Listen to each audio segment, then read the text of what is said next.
got a very important subject tonight. Whatever happened to the Q word, the quality? And here to help you, I'm very, very pleased to say, is the publisher and broadcaster. A great welcome to Andrew Neil. So we're going to talk about quality. So let's hear first of all from the Chief Executive of the Chartered Quality Institute, who's just going to go through some of the things that they found out in this survey that they've been doing with YouGov Stone. Please welcome Simon Feary. Our intention this evening is to ask a very simple question. Do we, as a nation and as an economy, do we pay sufficient attention to quality? Our survey, the details of which you have in in the material distributed tonight, indicates the overwhelming majority of opinion formers agree that quality is critical to our future success. Our survey shows strong agreement that quality drives excellence. It also identifies gaps between intention and commitment, between saying and doing. Only a small majority subscribe to the view that quality is in everyone's business. Before I worked for a mobile phone company, I worked for a bank, so I'm due for even more abuse. And people used to look back to the old days when you had a banker and a personal assistant who would do all these wonderful things for you and give you fantastic service. And of course they did give great service, but at a huge, huge price. Because behind all of the smiling service and what appeared to be very efficient, there were people fixing things all over the place. And of course we learnt very, rather harsh lessons from the Japanese, who taught us that it is possible to deliver a very high quality of service and a very high quality of product at a very low cost. And you do that by eliminating waste. And I was thinking back to the first time I visited Japan, and I was going around to see my sort of counterpart, and it was a company that actually made telephones, Panasonic, I think it was. And I was, like most people at that time, looking for the one thing they were doing that we weren't. And I talked to the guy, and he said, we have a suggestion scheme. And I thought, ooh, we've got a suggestion scheme. Tell me about your suggestion scheme. And he said, we have 4 suggestions. I thought, crikey, they must be really good, because even we get more than that. He said, no, you misunderstand. He said, we have 4 suggestions per person. And I thought, crikey, if we could just get 4 ideas per person per year, think how good that would be. He said, no, you misunderstand. They got 4 ideas per person per week, of which 50% were actually, 70% were actually implemented. Fantastic performance. Did they pay them for the ideas? No, they didn't. It was just the way they worked. It was a part of the expectation. So everybody had a job which they had to do, and the second job, or part of that job, was to make it better. And I think that's when we start to talk about culture. You know, you have to start to create a different mindset. But it's not just about making people happy. It's about creating the skill set and the environment to make it work.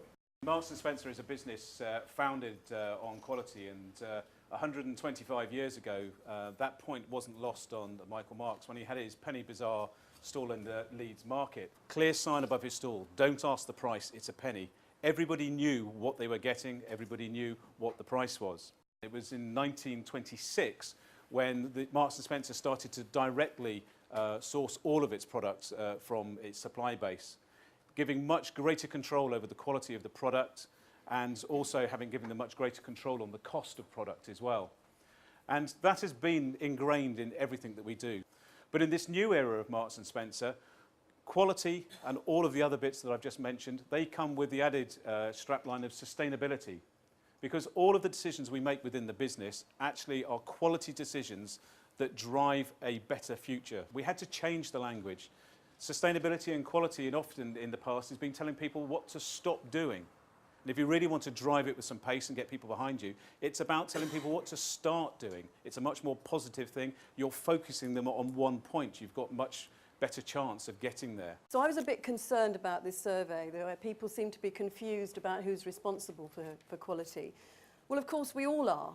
And everybody in an organisation is. You probably have a different responsibility. So if you're chief exec, you have some additional things that you need to take care of over and beyond the people who deliver the day-to-day service. But unless you get the whole organisation to understand that every single person does this every single day in everything that they do, then you've really lost it. And that was one of the things that struck me from this survey, and I do recommend that you read it, was that there was a shocking view about the poor service that you get specifically from central government, local government, from utilities, but with lots of people saying we had really good experiences in hotels and with consumer goods, and we were fine with a number of more physical things. But as soon as it came to somebody truly giving you a great personal service, there was something that was wrong.